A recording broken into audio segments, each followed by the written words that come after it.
What up, everybody? We'll wait for some people to get in here. If anybody ever shows up. This is my first time ever trying the live on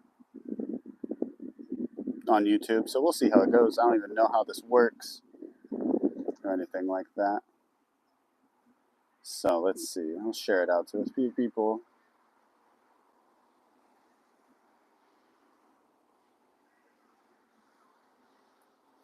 I don't even know if you guys can hear me or not.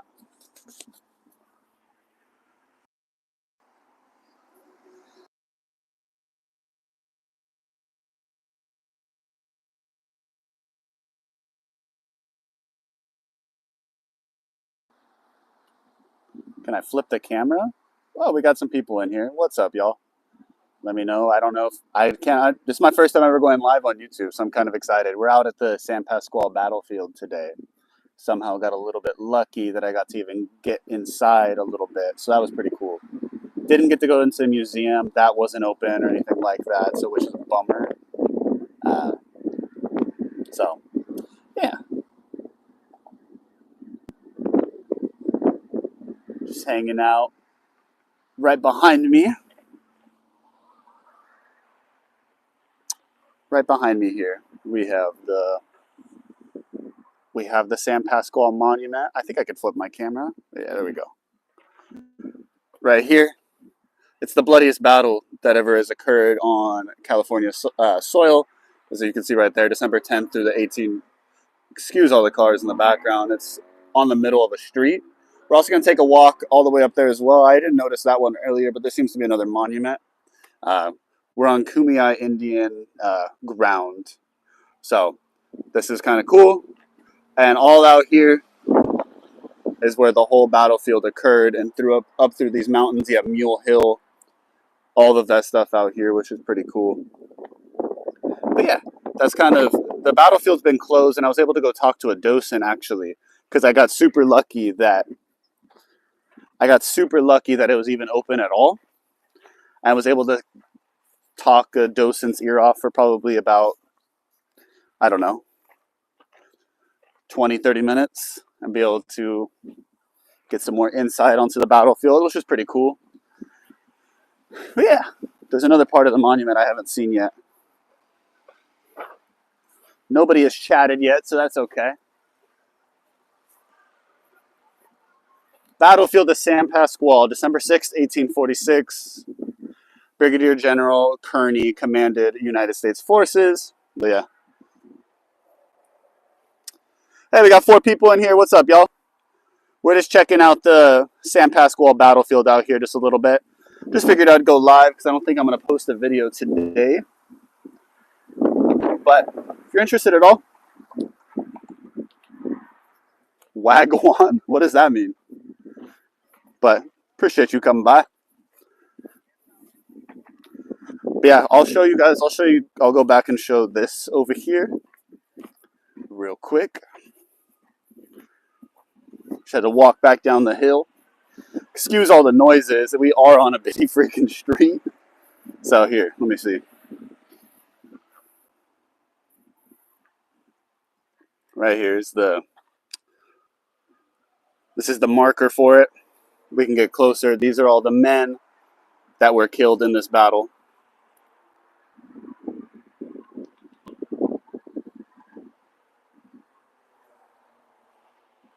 I might make a video on this. I just don't have the best camera quality.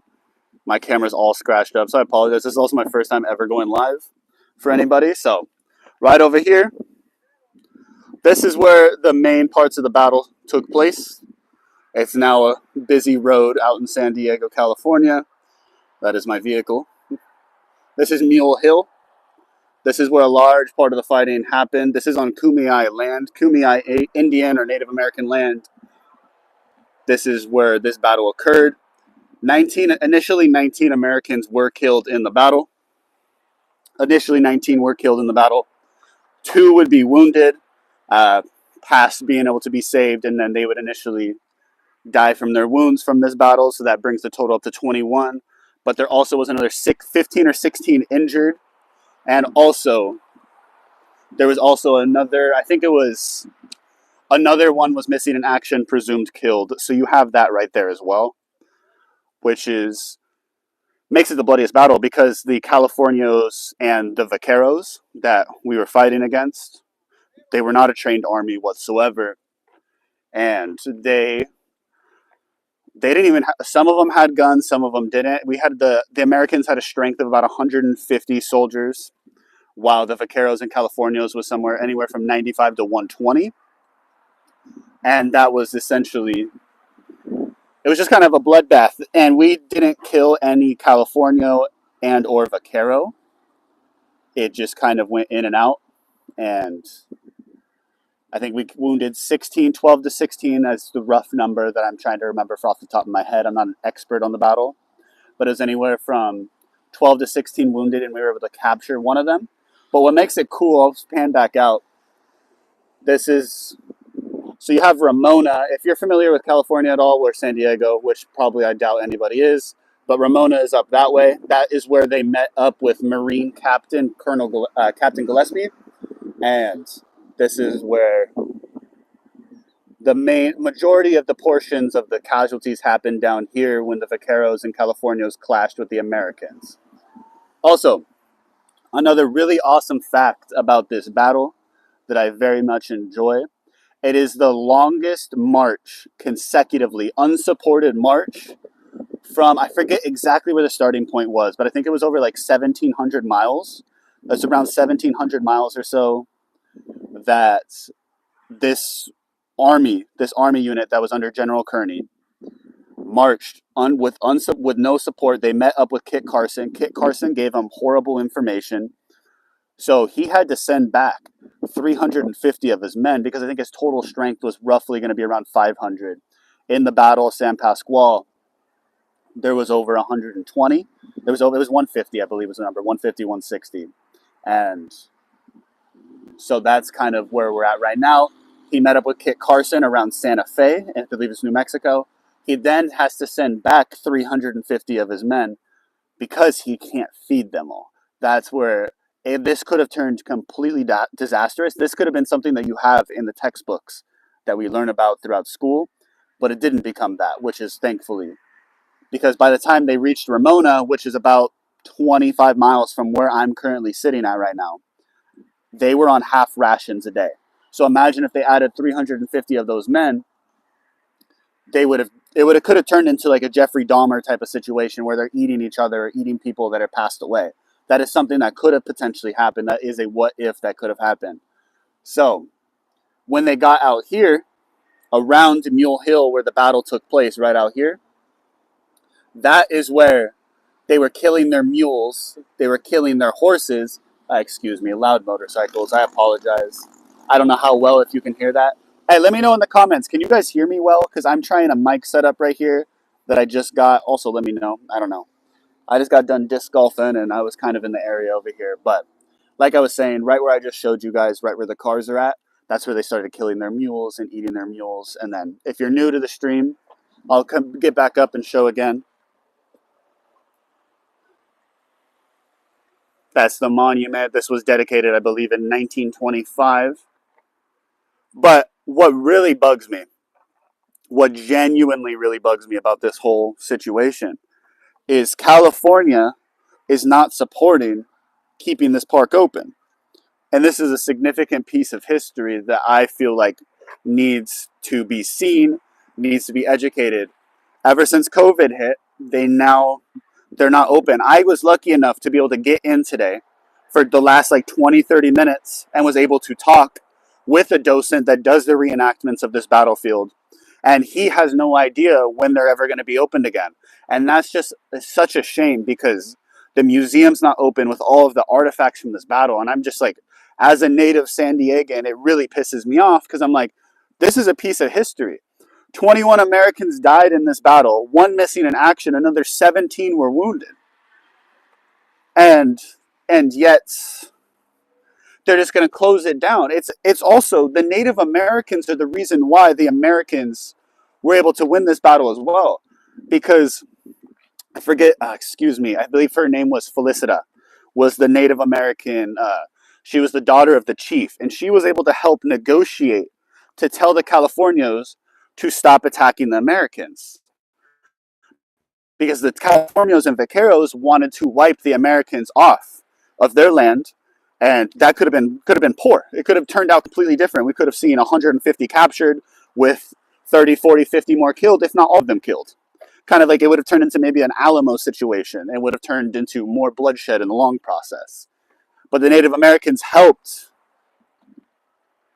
the Americans win, and I think that's something that's very awesome. Down the road, right here, if you go around the bend right here and go maybe 3/4 of a mile down the road that way, that is where Felicita, I don't believe I'm saying her name correctly, it's a Native American woman who was the chief's daughter. Her grave is right down the way, 3/4 of a mile, and it's about right next to the San Pasqual Museum, right down the road, right there. But I can't go live or record anything about the battlefield because it's closed. And it's a bunch of BS, California, San Diego. I'm going to be complaining to whoever I'm going to complain about by keeping that open because it's history. It's the bloodiest battle in California's history on its soil and probably will stand that way for a while. So if you guys have any questions, let me know down in the comments. It could be about anything too. I don't have anything going on for a little bit and I kind of just want to chat. Got 11 people in here. I appreciate that. This is my first ever live with no anything. So comment. We can have a conversation about history. That would be awesome. But right out here is the Battle of San Pasqual, Mule Hill, and it even continued as far down all the way in the far distance back over there as well.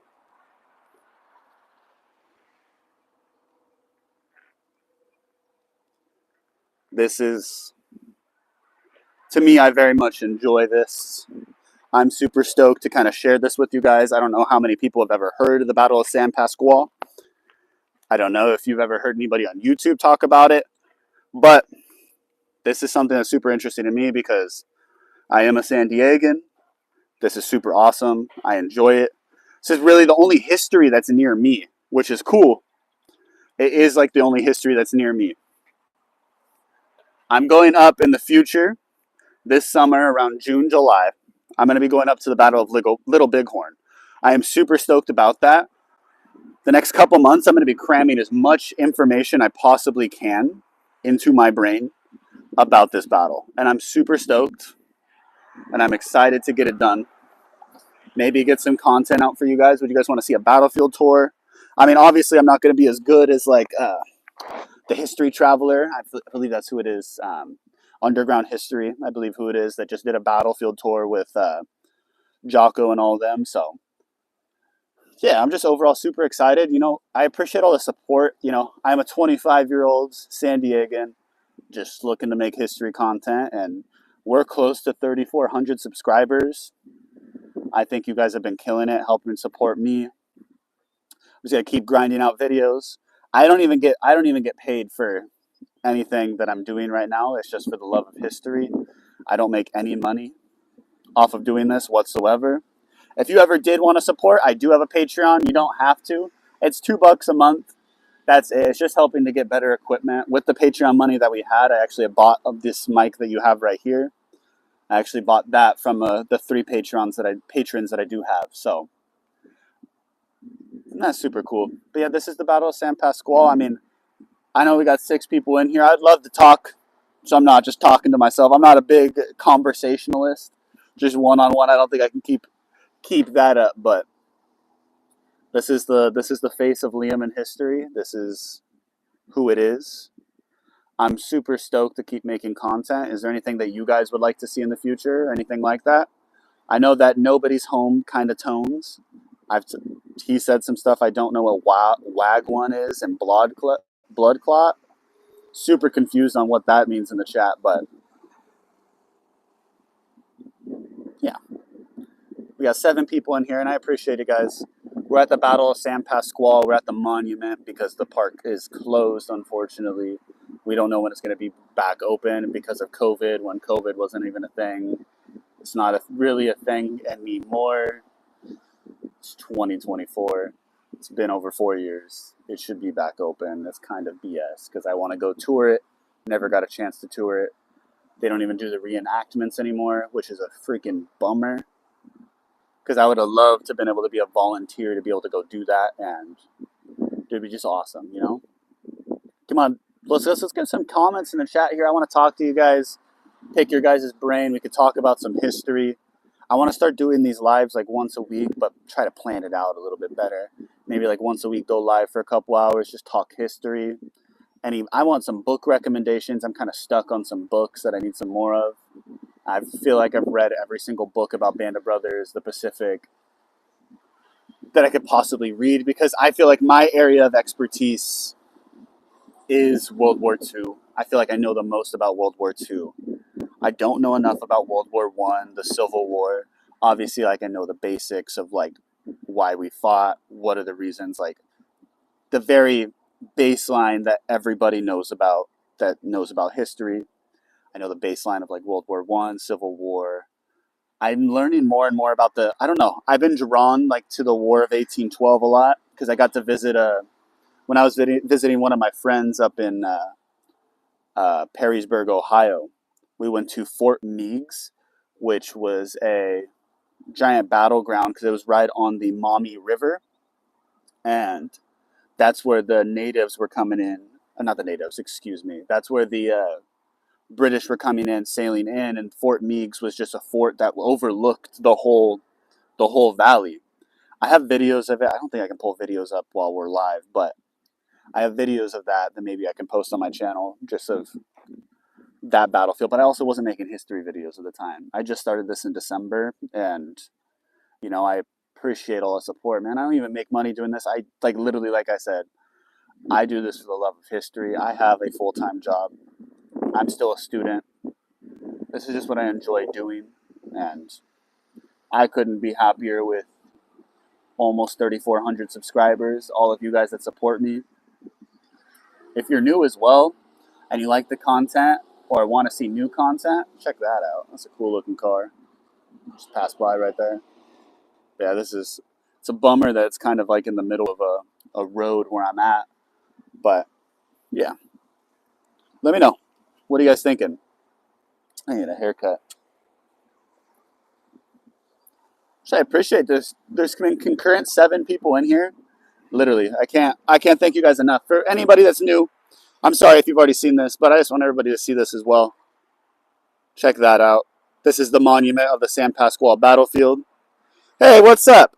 Abalone? What's up? How's it going? We got 4 people in here still. This is sick. I'm just vibing out here right now. Just hanging out. There's red ants on my backpack. That's good. No, it's not. But yeah. Super stoked to be out here with everybody. Kind of share some history. If you're in the chat, did you guys know anything about the Battle of San Pasqual?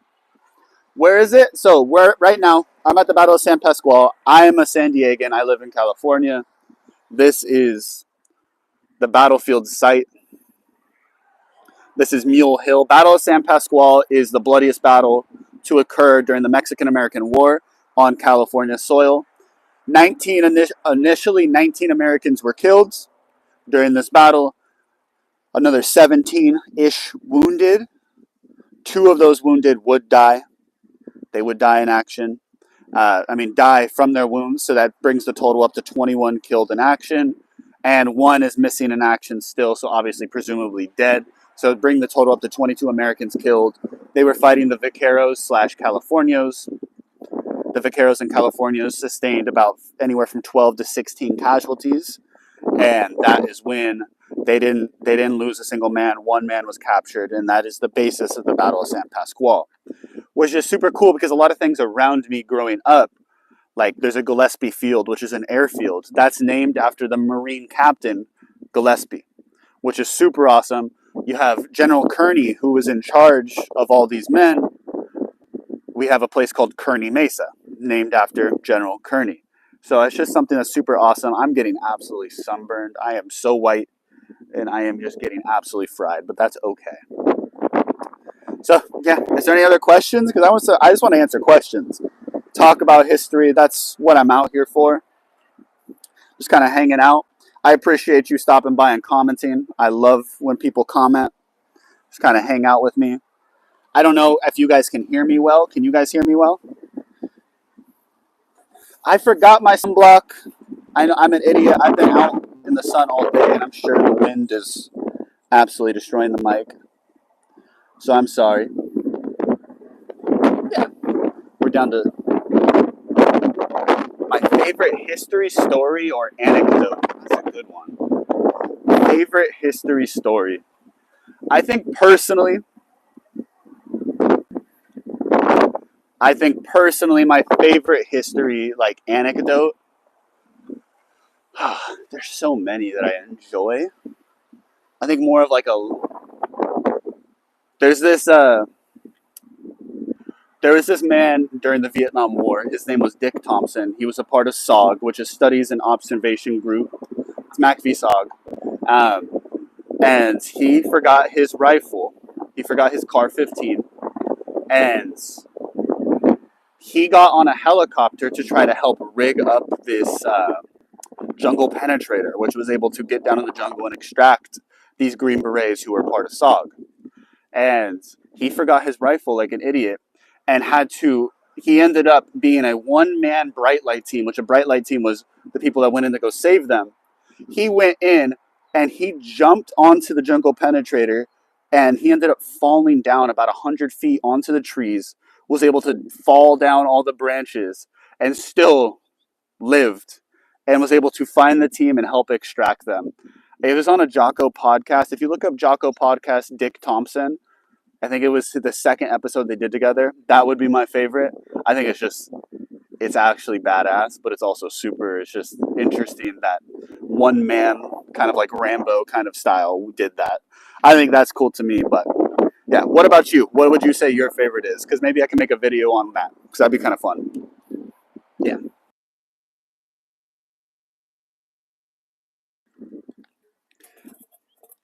No, it's absolutely crazy. I think the SOG stuff from the Vietnam War needs to be talked about more. But here's another look at where we're at. It sucks that it's. Can you guys hear the cars like really loud? Or are you guys just picking up my voice? Because I don't know. I can't hear what I'm sounding like right now. This is my first time ever going live, so I apologize if it's not the best quality. Just kind of spur of the moment thing. Went disc golf this morning up near where this battlefield's at. I'm just kind of hanging out now. So I appreciate abalone. I'm assuming is how you say that. Or abalone. I appreciate you engaging with me. It's been fun. I don't see anybody in here anymore, so I'm talking to myself. That's okay. Yeah. Super excited. Maybe I can make a video while I'm out here. I don't know. Hey, we got one person in here. I appreciate you popping by. We've been live for about 23 minutes now, which is fun. First ever to live. I just appreciate anybody supporting me at any time.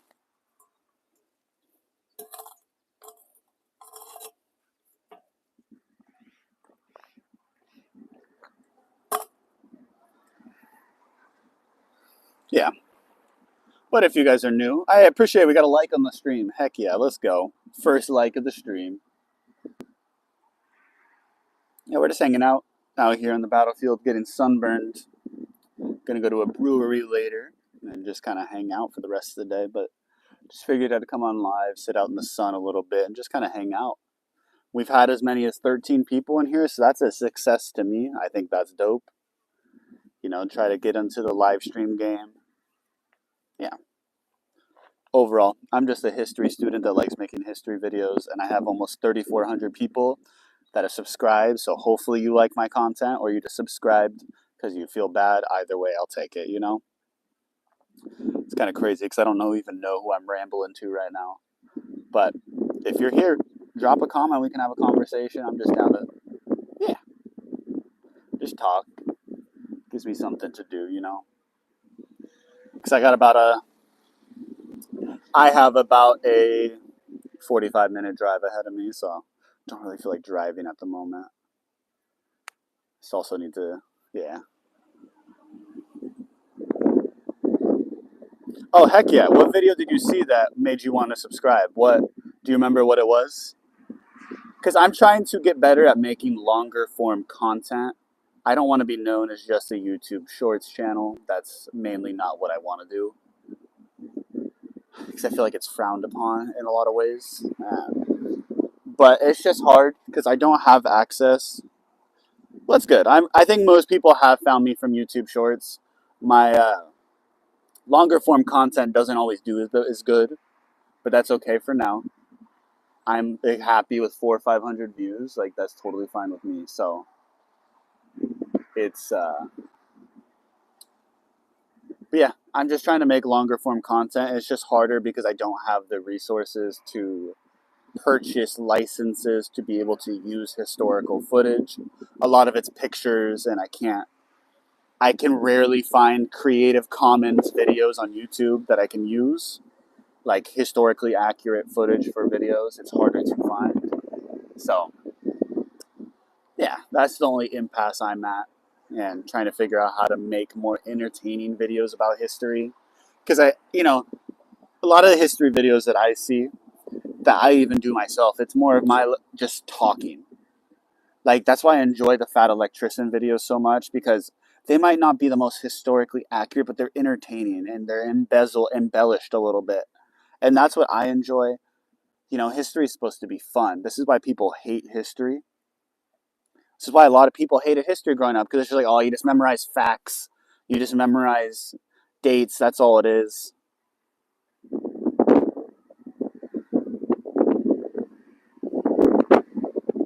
You know what? I actually did that on the latest one I just made. I made like a 5-minute video on the World War II Medal of Honor recipient Jack Lucas on Iwo Jima. I linked that in both of my videos yesterday. I think that video this whole week, I think I posted it on Monday or Tuesday. I think I was at like 75, 80 views, and now I'm almost at 500 because I did link that in the related videos. That's a good idea, because I've never actually got a chance to like hear feedback from people, because nobody really comments on the longer form videos. I'm trying to get more comments on those videos as much as I possibly can, um, because that's what YouTube sees. They think even if it's a negative comment, they'll still push out your video more. The more comments you have, the more engagement is kind of where it stems from. That's a good idea. I'll keep doing that then. Just linking the longer form content with my, with my shorts that I make, because I like to post 2 shorts a day. I'm trying to get as much exposure as I possibly can. That's the plan for me, at least, is try to get as much exposure as I can. My goal is to hit 10,000 subscribers this year. We'll see if that happens. I'm at 34 now. That would be sick. If I can get to 10K by the end of this year, I think that is a giant success. That's the goal. 10K. I plan to start putting out at least 2 longer form videos a week, and just trying to make more. It's just going to be more or less Medal of Honor videos. You think I'll make that? I've kind of slowed down, because I had one video hit about 180,000 subs, and then a couple other videos hit about 80K, and that was back in March, like at beginning of March, and I've kind of seen a decline in the viewership of my videos, and I've tried messing around. I'm trying to figure out what works well for me, because I see people that make similar content about me. I think it's This Date makes videos, and so does Duty and Valor. They make similar videos of me, a similar style, and yeah, that's what I'm trying to like replicate. But I'm also trying to be more original, like myself, bring some more pizzazz to the table. I don't know. It's a bunch of research, a bunch of figuring out all that stuff. I am so sunburned already. I don't even know if you guys can even tell, but I'm frying up right now. Just sitting out, baking out in the California sun right now. Just baking out in front of the battlefield, kind of just soaking it up all in. I need the sun, so it's totally fine. I'm looking white like sour cream because of the winter, but totally irrelevant to what we were talking about.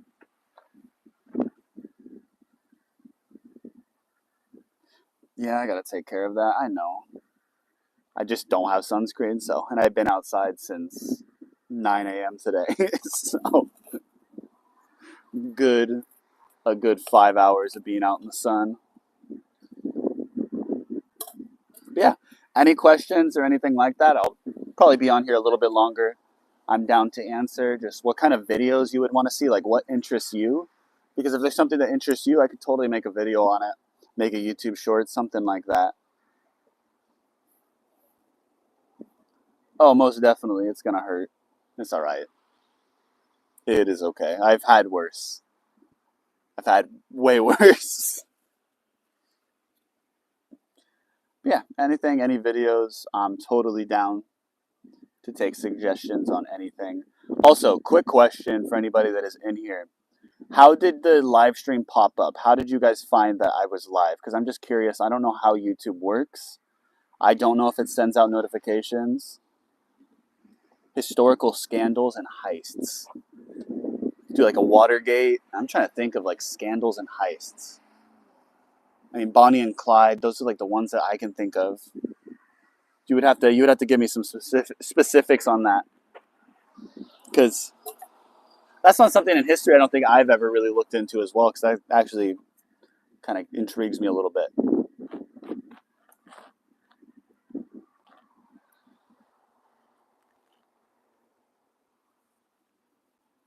Yeah, I could definitely look into making something like that. I think that'd be fun, something different, because I make a lot of my videos are all mainly on soldiers in World War II, World War One, and I want to branch out and make more shorts.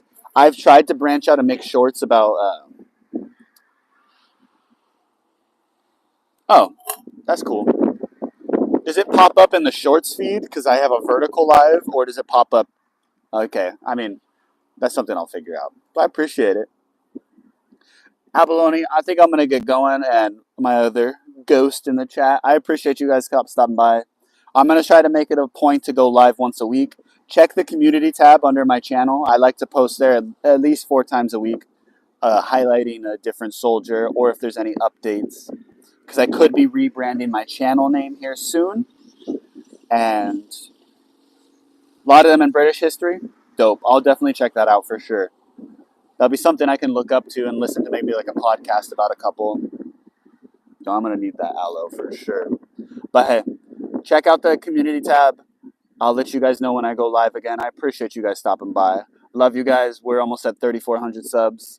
I appreciate everybody, and I will see you later. Later, y'all.